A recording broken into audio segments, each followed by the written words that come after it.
So let's move over to the other markets now, cryptocurrency, and see what's making up stories around there. How sentiment is. Let's look at the number. If we can have that number now. I do know that the issue of the US Binance, somewhat laid to rest, I don't know, but I do know that the US Binance had fired some of its staff members following that charges from SEC in the United States. Remember, Nigeria also, the SEC had come out to say, oh, Binance is illegal. But let's look at the market sentiments there. And that was 47, kind of neutral at this time. And the price of Bitcoin gained a bit, but still below what we have had before now. Now 25,525.08. Ethereum is also up almost 2% at 1,670. BNB is also up. It's gaining, but you know, we have seen better days than this, I guess. These are just marginal gains. Cardano also positive. XRP is, however, negative. Let's see the top gainers, the others. Yeah, there you go. The top gainers are double-digit gainers, mostly, or just two of them, KSC, SCX, and all of that looking, well, marginally good at this time. And let's see the top losers for the market for this morning. And there you have it. Well, it's a neutral market, so I guess we expect the numbers to be neither here nor there for this market. We see Matic there is down almost 0.5%.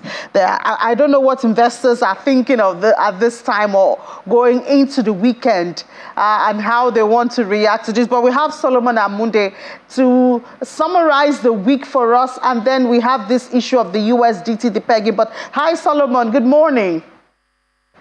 Good morning, Amy. Good morning. Yeah. How would you summarize this week? It seems so boring.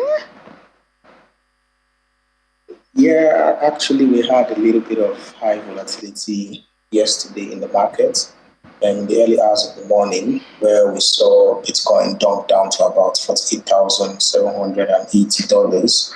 And that was a very, very critical moment, and that meant a lot for the whole market structure. But before the close of yesterday, we saw Bitcoin reclaim $25,000, which was really, really refreshing for traders because it meant that the structure was still in place. And it's possible for us to still see Bitcoin go back above $27,000 within the next few days. But currently now, we're still waiting for the close of this week to know if we're going further down to about $21,000 or if we'll be going back up to about $28K. So it's been an amazing week. So there's also this issue about, or before we go there, so this weekend, do you expect there to be maybe more movement? Or is just the 21,000 that we're looking at?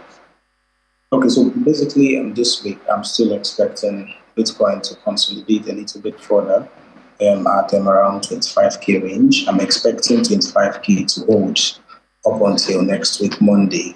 But failure to hold, you would definitely see less than 25K. We're looking at around 23, 22K next week if 25K fails to hold by the close of Sunday this weekend.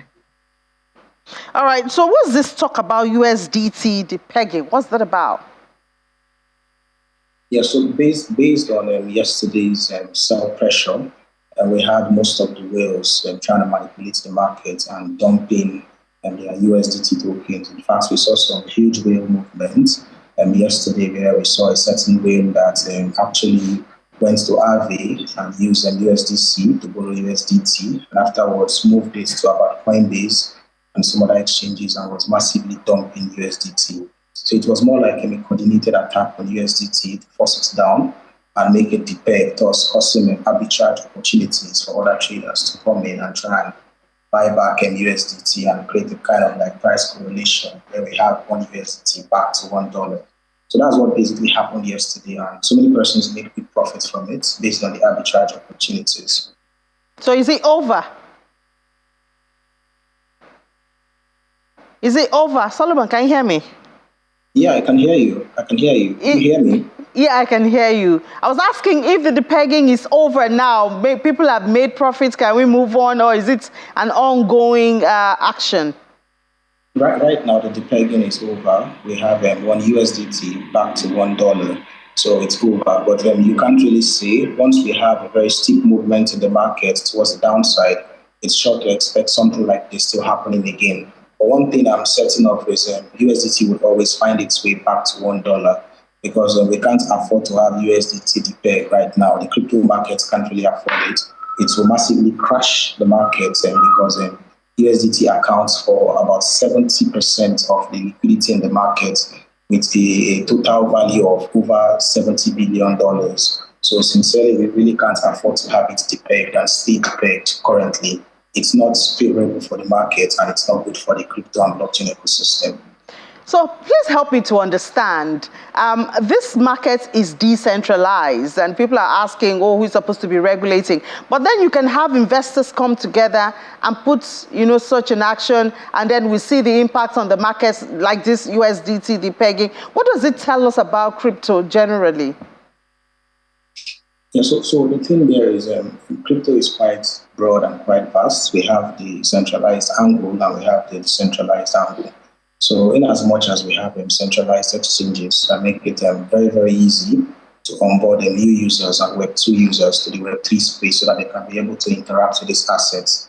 At the same time, we still have the ETFs, which is designed to help traditional investors that would not want to go through centralized exchanges to be exposed to these crypto assets, thus packaging them as securities. The same way we have the very decentralized world where everything is happening on chain. So now when you look at how most of this depegging happens and most of these coordinated attacks, most times it comes from the decentralized environment because that's where you can very rarely track these things. So that's why it's almost like crypto is so exposed to these external attacks. It's because of its decentralized nature. And also it's still the decentralized nature that makes it very, very interesting at the end of the day. And make it for risk takers to be able to settle in there. But I mean, just before I let you go, we know that at the beginning of the week, or was it towards the end of last week, SEC had said that Binance is illegal. Did that make any change? Is that affecting traders in Nigeria or Nigerians at all? In a great deal, it affected lots of retail traders because I had lots of traders that reached out to me and they were panicking so much about what they should do and if they should move their funds out of Binance, if it was safe or not. So I would say, speaking for the retail traders, so many persons that have very little access to this information were really affected. And we also have a large chunk of people that just make use of Binance to receive funds for job done, maybe a freelancing job and all. So they just use Binance for P2P transactions. Most of them were really, really affected by this. And some persons actually lost funds based on that announcement about the banning of Binance in Nigeria. So it had a negative effect on retail traders, sincerely speaking. But for OG traders that understand this, and we've seen this happen over the years, we were not really fazed by the announcements. So that's just how it played out at the end of the day.